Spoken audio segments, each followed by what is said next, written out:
Hi everybody, my name is Elaine Ho, and today we're going to be working on Chapter 7, Work and Kinetic Energy. So work is basically an energy transfer from an object by means of a force acting on the object. Or it can also be, by definition, the product of the magnitude of the displacement times the component of the net force parallel to delta x. So as you can see in this formula, work equals force times the dot product of delta x. The force represents the force on the object, while delta x represents the displacement of the object. Work can also be described as force times delta x times the cosine of the angle between the force vector and the displacement vector. Now the units that we use for work are called Newton meters, newtons times meters. 1 Newton meter equals 1 joule. Work is also a scalar quantity, which means that there is no x hat or y hat or z hat or any direction whatsoever when you write out the answer. Is plus or minus the number, and then you add on the units. Now, as I said before, work is the energy transfer to or from the object. To the object is positive work, while from the object is negative work.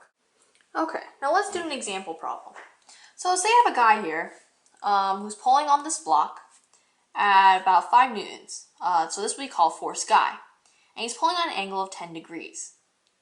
Then we have a horse here who's also pulling on the block, and we're going to call his force tension. And he's going to be pulling on about 20 newtons, and the theta is going to equal 20 degrees. And the distance that the horse pulls the block is going to be 20 meters. So now let's say we need to find the work of the horse does on the block in the x direction. So we use this formula, W equals F times delta x, and we use the modified version since he's pulling on an angle, which would be force times delta x times the cosine of theta. Now theta has to be in between the 0 degrees and 180 degrees. Now to solve this problem, we will plug in the numbers. So the force that the horse is pulling at is 20 newtons. So we plug in 20 newtons for force. The delta x that the horse pulls is 20 meters. So we plug in that delta x in for 20 meters. Then the angle that the horse is pulling at the block is 20 degrees. So then we do cosine of 20 degrees. When you solve this, you get 376 Newton meters, or a positive 376 joules. Now, let's say we want to have the guy, what's the work on the block by the guy? In this part, we would do the force of the guy times the displacement times the cosine of the angle between the guy and the block. Now, the force of the guy is 5 newtons. Delta x is 20 meters. And the cosine of theta, we have to find this theta. So theta, how we find that is that if you look over here, this is the force. This is the 5 Newton force vector, and this is the 20 Newton force vector. And so basically, we want to find the theta that goes from the ground to the 5 Newton vector. That's going to be our theta. So since we know this angle is 10 degrees, we can solve this angle by doing 180 minus 10, and you get 170 degrees. So we take that 170 and plug it in for theta. And when you solve this, you get negative 98 joules. Now, one of the questions they may ask is, what is the net energy transferred between these two works? So how you would solve this is you would pretty much add the work that the horse did on the object, and then also the work by the guy on the block. So the net energy transfer would be 376 joules minus the 98 joules, which equal 278 joules of net energy transferred. Let's move on to total work, or net work, and the meaning of negative work. So negative work is basically when the energy is transferred from the object. So up here is showing another way how you can sum up different works together to get the net work. Here, this is called net work. And so you have multiple forces pulling at different delta x's. You would do the dot products and you add them all together, and you get your net work. Now here's a problem, and it says calculate the total work done on a mass m as it moves from the position x1 equals 0 meters to x2 equals 40 meters. So here's our diagram here, and basically there's two ways you can do this. One way would be converting all these forces into vectors in the form of x hat and y hat. So let's take a look at force 1. So force 1, in the terms of vector components, would equal 5x hat because it's pulling at 5 newtons in the 0 degree section. And cosine of 0 degrees is 1. So 5 times 1 is 5. So you have 5.0 x hat. And since there's no vertical force that's getting pulled on at any angle, it's going to be 0 y hat. So that's for F1. Now let's move on to F2. So F2 in the form of vector components, you would do, so you have to get the x component and the y component here. So for the x component, you have 6 times the cosine, which is the adjacent over the hypotenuse of 50. So 6 cosine 50 is 3.86 x hat. And then you need the y component too, so you do the sine. So you have 6 sine of 50, which equals 4.6 y hat. So that's for F2. Okay, so for force 3, you want to measure the angle from the ground to the force 3 vector. So from this 0 degree angle. And basically you want to measure this angle. So since you know this is 20 degrees here, you know this has to be 110. 110 plus 100 plus 50 is 160 degrees. So you would do 2 cosine 160 and you get a negative number, negative 1.88 x hat. And then you would add the y component here, which would be the same thing. You would do 2 times the sine of 160 and you would get 0.68 y hat. And that's for force 3. For the force 4, you do the same thing. So F4 equals 2 times the cosine of 180. And since cosine of 180 is negative 1, it will be negative 2 here, x hat. And since you have no y component here, it will be plus 0 y hat. So once you have all these forces, you can add them all together to get a net force. And now this net force will equal the 5 plus the 3.86 minus 1.88 minus 2. So it'll be 4.98 for the x component plus 5.28 for the y component. So you have the force now. And since we want to plug into this force times delta x part, we need to find the delta x part. And so the delta x part in the form of vector components would just be the 40 x hat that we have here. And since there's no like vertical or diagonal type of displacement, it would also be plus 0 y hat. So then when you multiply these together, you do 4.98 times the 40. So let's write this out. The net work, equals the net force times delta x, which would equal 4.98 times 40 plus 5.28 times 0. And this goes to 0, so then you get a net work of 199.2 joules. Now this is one way to solve for a net work if you're doing this type of problem. But there's another way to do it that it takes a little bit longer, but it may be easier to figure out. So what you can do is actually calculate the individual works for each of the forces. So for, let's take force 1. So force 1 we know equals 5 newtons. And then the delta x is always going to be the same. It's going to be 40 meters. And theta for the force 1 is going to be 0 degrees.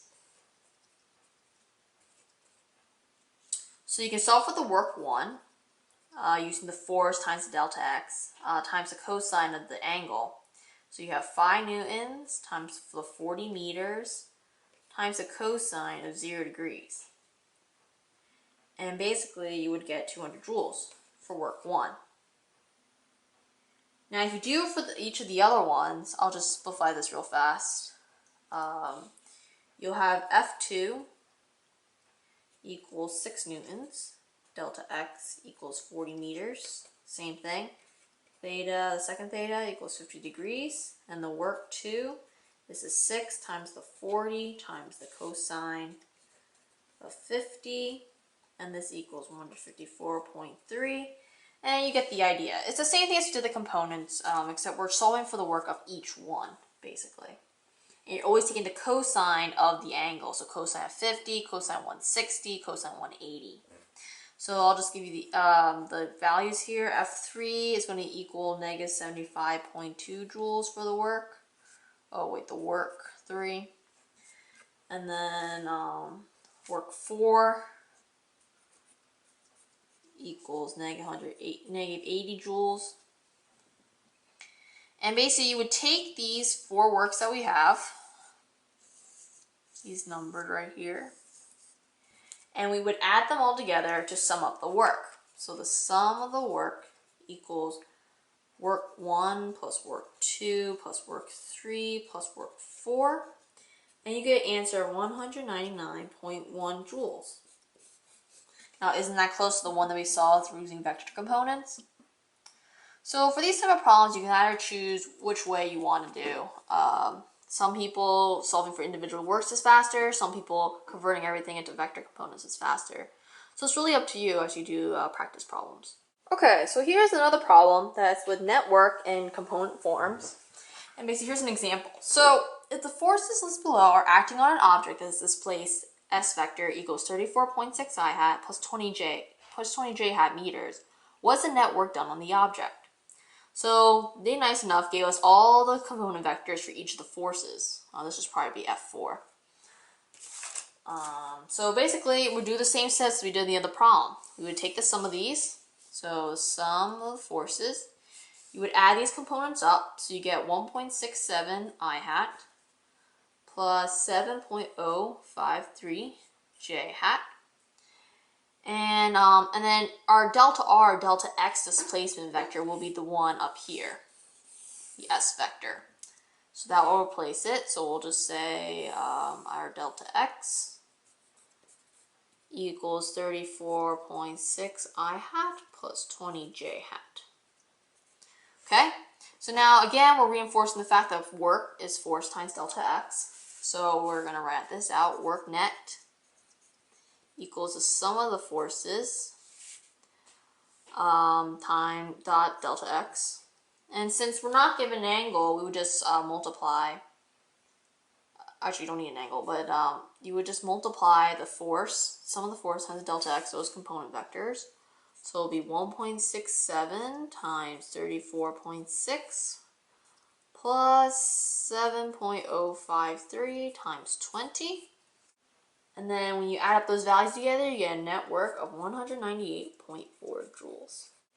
Okay, now we're going to be working on the path taken and the network problem. So in this example, it asks us to determine the work required to push a 15-kilogram box up a hill of a height of 10 meters as shown below. Determine also the work done by gravity and the net work done on the box. For simplicity, assume the motion is smooth and at a constant velocity, which means there's no acceleration that we need to worry about. So, as you can see, I've taken here, I've decided to label our incline plane forces. We have the force push going up this way, and on the box there's a force Y going up that way, and the force of gravity going straight down. But since it's on an inclined plane and it's moving upwards, it has an F perpendicular of mg cosine theta, and has an F parallel going down the inclined plane of mg sine theta. I've also labeled here h equals 10 meters, and I partially labeled this block as 15.0 kg, kilograms.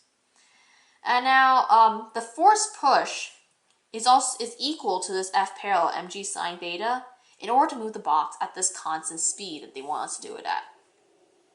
So as you can see here, I've written our equation all over again. Work done by the force push equals the force push times the delta X.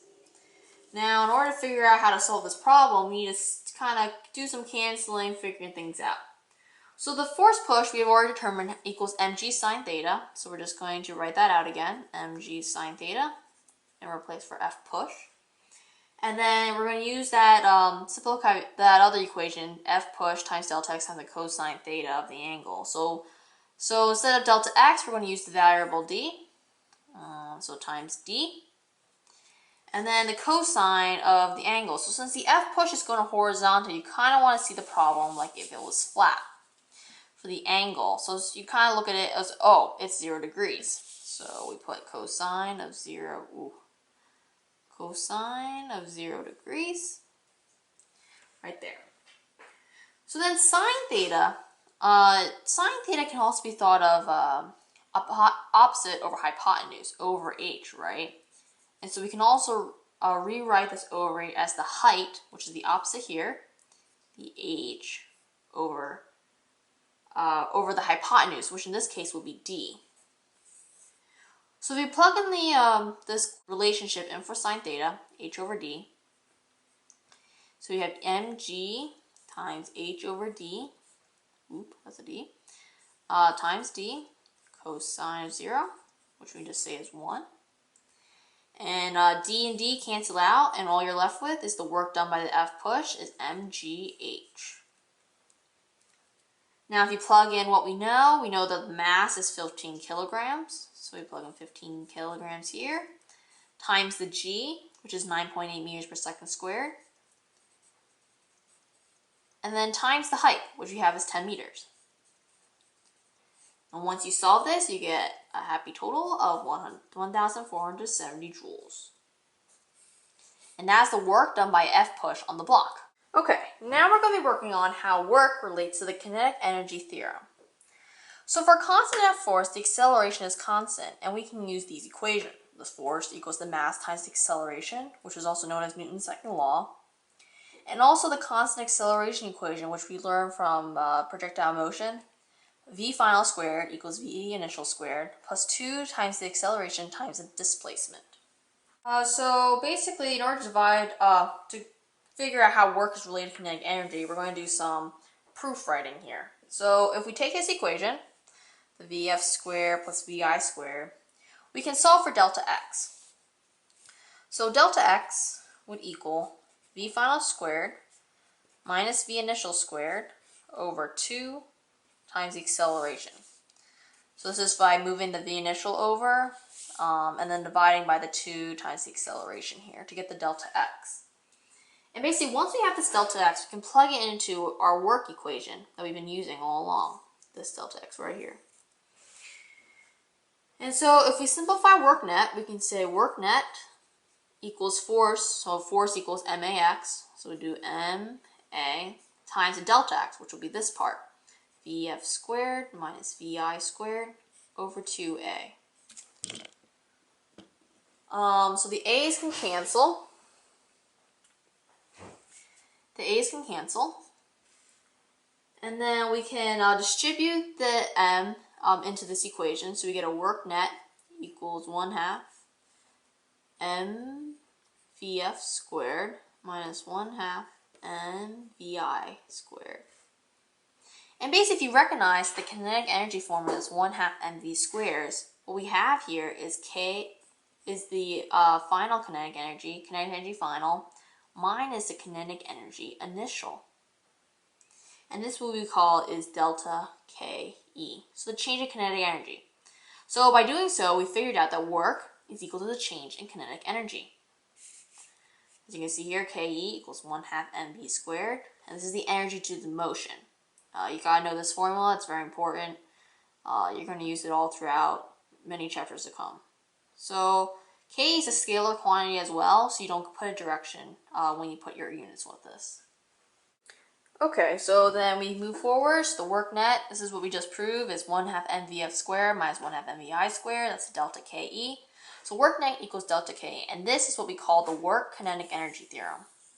Okay, now let's do a problem. Kinetic energy is a scalar quantity, this problem. So the problem says a 3 kilogram ball is thrown at a wall with a V initial of 5 meters per second x hat. The ball loses some energy when it strikes the wall.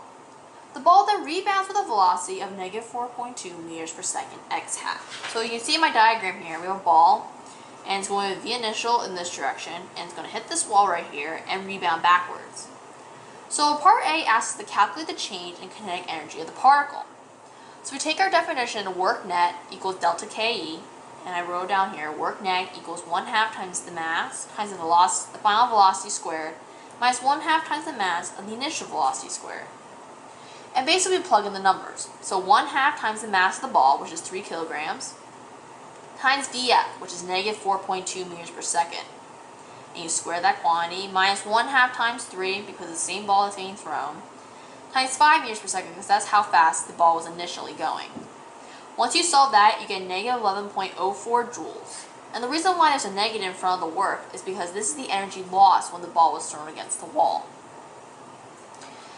Now part B asks us, if the final velocity of the ball is Vf equals negative 5 meters per second x hat, what would be the net work done on the ball?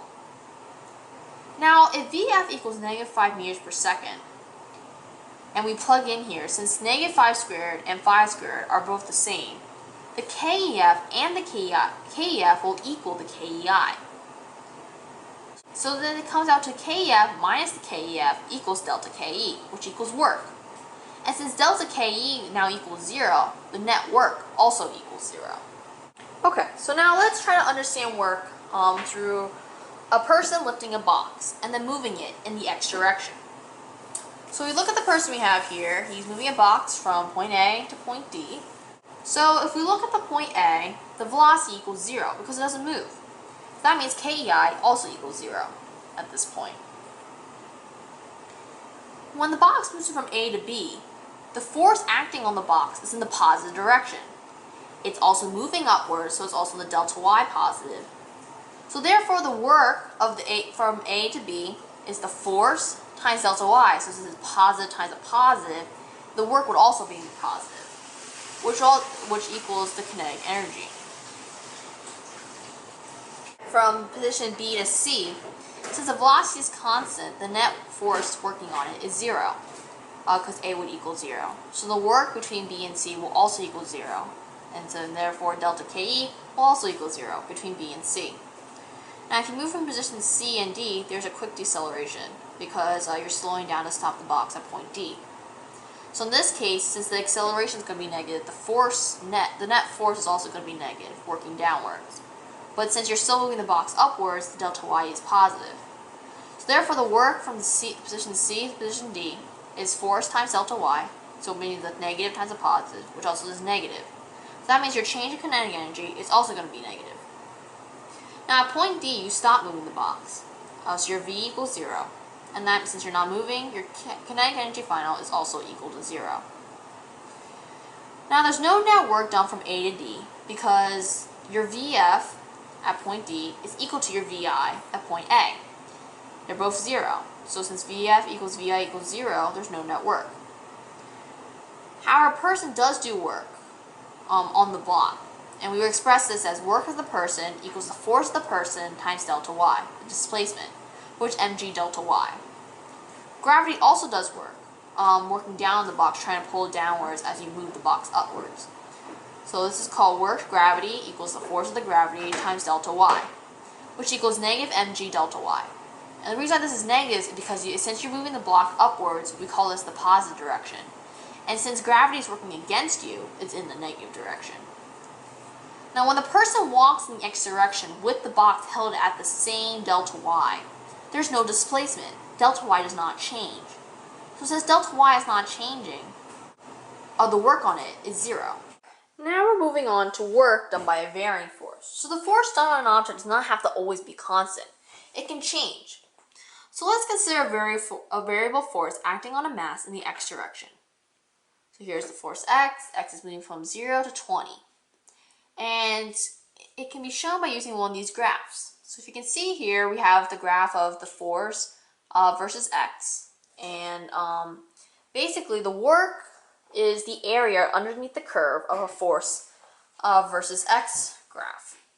So I can see here above the x-axis is the positive work. So the area underneath this curve is the positive work. And then the area underneath the curve, from the curve underneath the x-axis to the x-axis, that's the negative work. So when you're trying to find the change in work, you do the positive work, minus the negative work to get the total work. But since the negative work here is so small, the box is continuing to going forward the entire time. So positive work here means that the block is being pushed forward, while the negative work here is the block being pushing backward.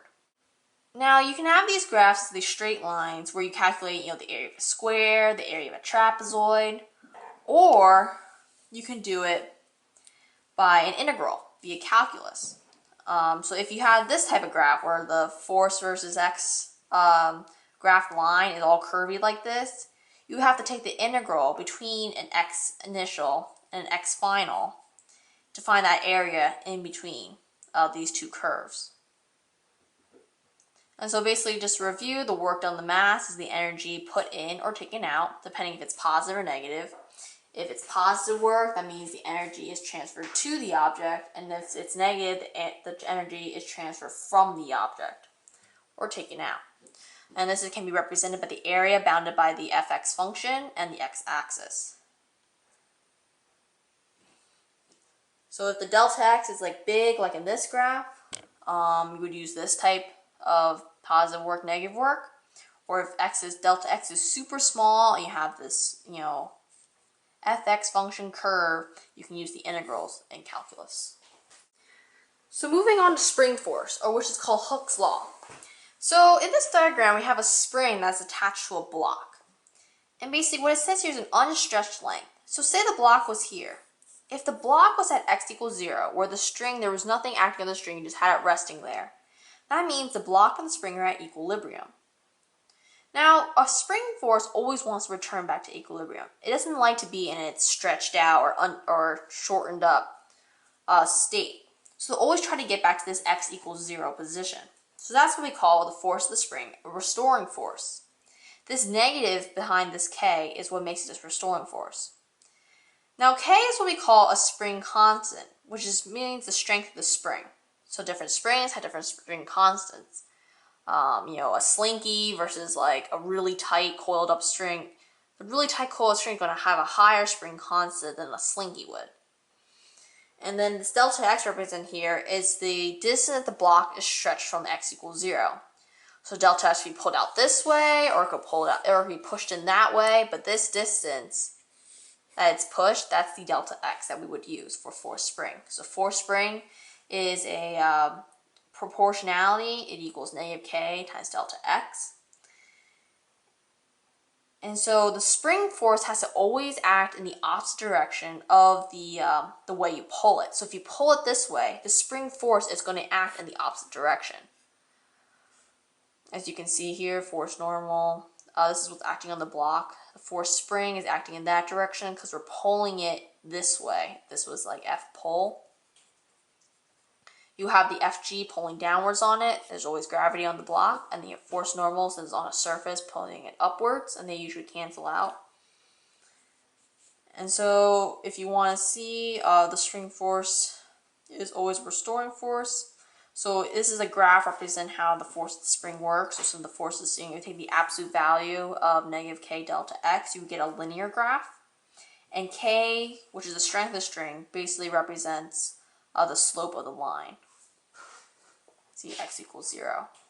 Okay, now let's work on an example spring problem. So we have a 2 kilogram block that is connected to a spring with a force constant of k equals 400 Newton meters, as it oscillates on a frictionless horizontal plane as shown below. We choose the origin of the x-axis as shown so that the spring is unstretched and uncompressed at x equals 0, which basically means that the spring is at equilibrium. So in part A, it says, determine the work done by the net force on the block as it moves from x1 equals 0.1 meters to x2 equals 0.2 meters. So basically the block is moving from this position out to here, out to here. At each point getting measured. So basically these two columns are showing two different ways that you can get the same answer. This is how they're proving it. So one is using, the typical work equals 1/2 times the two forces added together times the displacement. The other one is using the integral way of having, the range between x1 and x2 times the force. And this is a line integral where negative kx is the integram. And basically if you use the fundamental theorem of calculus, you get this. And basically for each of them, you get work spring equals negative 1/2 times the spring constant times x2 squared minus x1 squared. So x2 is like the end point where you're measuring, x1 is the starting point. Now you have to make sure, don't be mistaken, x2 squared minus x1 squared is not the same thing as x2 minus x1, that quantity squared. So make sure when you type in your calculator, you're not making this mistake. So let's solve these problems. So in part A, it says determine the work. So for part A, we take the equation, the work spring we have here, the negative 1/2 k, And basically, since they told us the K equals 400 Newton meters, we have negative 1/2 times K, which is 400 Newton meters, times the x2, which they already gave us in part A, which is 0.2, 0.2 squared, minus the x1, which is 0.1 squared. And basically, once you solve this, you get a work of negative 6 joules, which is done by the net force on the block. So then for part B, we have to find the how fast it's moving when it's at x2. So basically VF. So we're going to do our work equation as the change in kinetic energy. So that's going to be 1/2 mvf squared minus 1/2 mvi squared. And we plug in what we know. So from part A, we learned the work is negative 6 joules. So we set this whole equation equal to negative 6 joules equals 1/2 times the mass, which is a 2 kilogram block, times the VF, which we don't know, squared, minus 1/2 times the same mass, times the initial square, which they gave us in part B, is 3 meters per second square. And then when you solve for VF, make sure you take the square root. You get root 3 meters per second as your final velocity, which is the speed of the block as it moves at the 0.2 meter mark.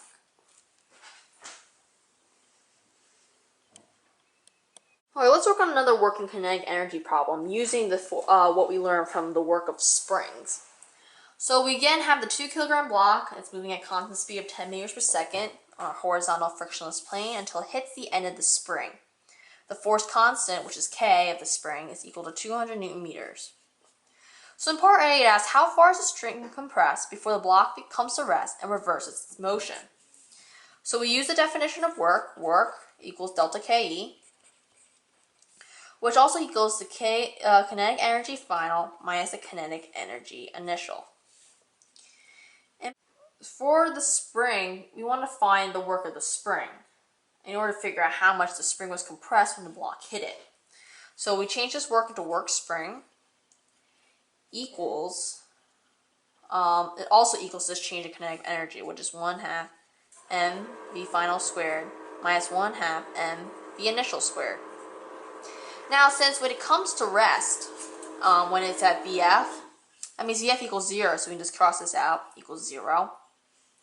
And then we take what we learned from the previous page of what work spring equals.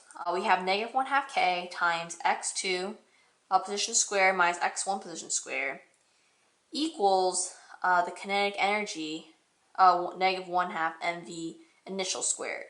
Now I crossed out the negative 1/2, cancel them out. And then when I distribute the K, the spring constant, to the x2 and x1, I get kx2 squared minus kx1 squared equals mv1 squared.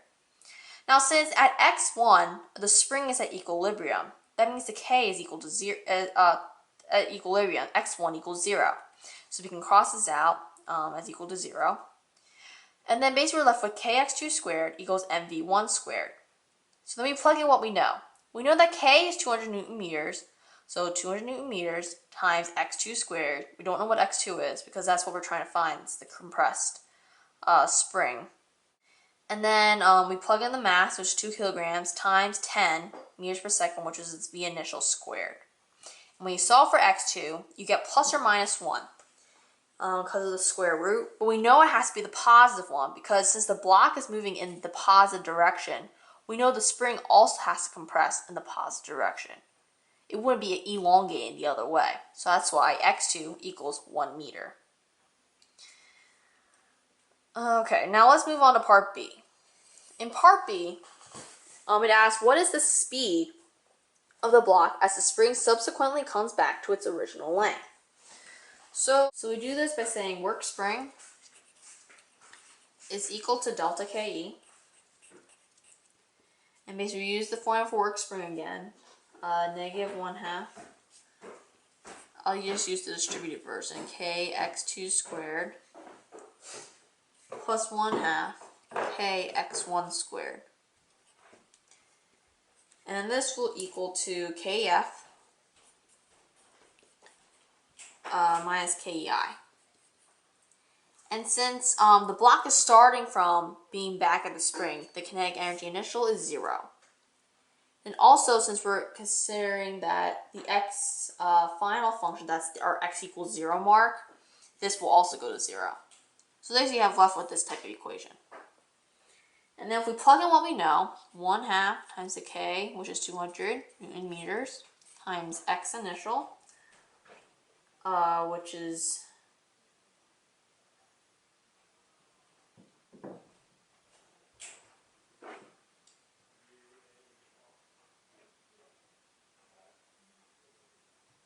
is 1 squared minus, which equals the 1/2 times 2, which is the mass, times the VF squared. And basically, when we solve for VF, we get VF equals 10 meters per second. And that is the final velocity of the block as it goes back to its original length.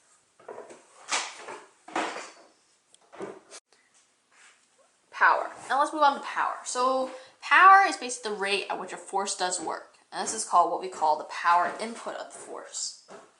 So if you want to solve for average power, it's the power equals the work over the delta T, which is basically the average time rate of change of work.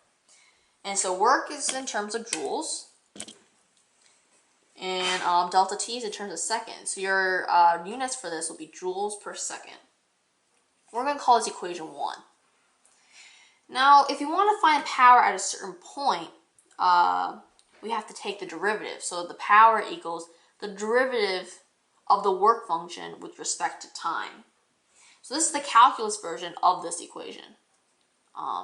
If you want to find it instead of just over a straight line, it's the curve. And want to find a specific point, we would use this equation. So we're going to call this equation 2. And since work is in the integral of the force times the delta x, that means the derivative of work is force times delta x. And we're going to call this equation 3. And you only use this type of equation, work equals the integral of force, if the force is not constant. And this is something like a spring force, because you have force equals negative kx, and the force is always changing with that. And so you got this when you took the derivative of both sides. And then by substituting this dw value into the equation, so if you substitute equation 3 into equation 2, then you get this equation, power equals force times dx over dt. If F is constant, then the power equals force times dx dt, which is also the same thing as, the derivative of dx dt is v, so force dot v. And then right here is where we summarize how you get instantaneous power. The power equals force dot bt, or can also be written as the power equals force times v times the cosine of the theta between the force vector and the velocity vector. I'm going to conclude this lesson about work and kinetic energy with the practice questions at the end of the packet. So look at question 1. A fly ball to left field is caught the same height as it was originally hit. Over its entire flight, the work done by gravity and the work done by air resistance respectively are... Now let's think about this problem. So the ball is flying at the same height. Now this is similar to that other problem that we had with the box, where the box is moving at the same delta y. So since the height didn't change, there's no work done by the gravity. So that means the work has to be 0. So we know that answer C, answer D, answer E cannot be it, since we know work equals 0. I just have to figure out the work done by air resistance. Now the air resistance always acts in the direction opposite of the cart's motion. So if you call the cart's motion in the positive direction, since the air resistance will work in the opposite, it will be in the negative direction. So we know it can't be A, and it has to be answer B. Now for question number 2. A 1 kilogram block is lifted vertically 1 meters by a boy. The work done by the boy is about... Now this is a tricky question. So let's work through this together. So if work equals force times delta x, let's plug in what we know. So we know the force that the boy lifts it at is, he has to work against gravity, so he has to at least pull it up by the gravity force, which is mg. So we're going to equal mg times, in this case, delta y. The mg is the 1, and what most people forget, which the popular wrong answer for this is 1 joule, because they forget that there's actually the gravitational, this constant, working on it. So make sure you have that 9.8 meters per second squared that you multiply by, times the delta y that it moved, which is 1 meter, so times 1. So 1 times 9.8 times 1 is about, well, if you approximate this to 10, is about 10 joules, and that's how you get answer C. For number 3, a man pushes on an 80 Newton crate a distance of 5 meters upward along a frictionless slope that makes an angle of 30 degrees with the horizontal. The force he exerts is parallel to the slope. If the speed of the crate is constant, then the work done by the man is...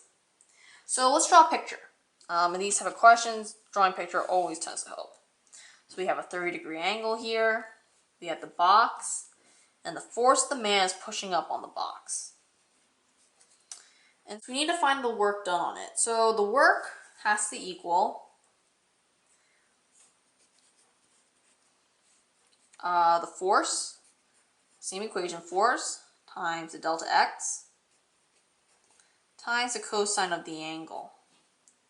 So the force working on this is the F parallel, because the F man is perking up the F parallel. So we want to solve. So we know this is FG. This is F perpendicular, this is F parallel, and F parallel equals mg sine theta. So since F parallel is working down the incline, the force the man is working up the incline, F parallel equals the force man. So for this force, we're going to substitute this equation in there, equals mg sine theta. The delta x is the distance 5 meters they gave us, so 5 meters, times the cosine of negative 180 degrees. Why? Oh, because since the block wants to move down the incline, all objects always want to move down the incline. But since the man is working against where the block wants to naturally go, we use 180 degrees instead of 0. So cosine of 180, which is negative 1 right here. So we plug in what we know. We have the crate is 80 newtons. So 80 newtons times the sine of the angle, which is 30, times 5 times cosine of 180 is negative 1. And when you solve that, you get negative 200 joules, because gravity always does a negative work. So the work done by the man is negative 200 joules, which is answer A. Now let's move on to the back. For number 4, an object moves in a circle at a constant speed. The work done by the centripetal force is 0, because, now let's think about it. We have an object that's moving in a circle, and we have to figure out why the work done by the centripetal force, which is acting towards the center, is 0. This is because the force is perpendicular to the velocity. Since the velocity is going tangential to the circle, the way the object is kept in that orbit is by the centripetal force that acts perpendicular to it. Now, since the object is already held in the circle at A equals 0, there's no, it's not changing displacement really. There's no other forces acting on it. It's just remaining in this orbit. The work done on it will be 0. Now for the last question, number 5. Camping equipment weighing 6,000 newtons is pulled across a frozen lake by means of a horizontal rope. The coefficient of kinetic friction is 0.05.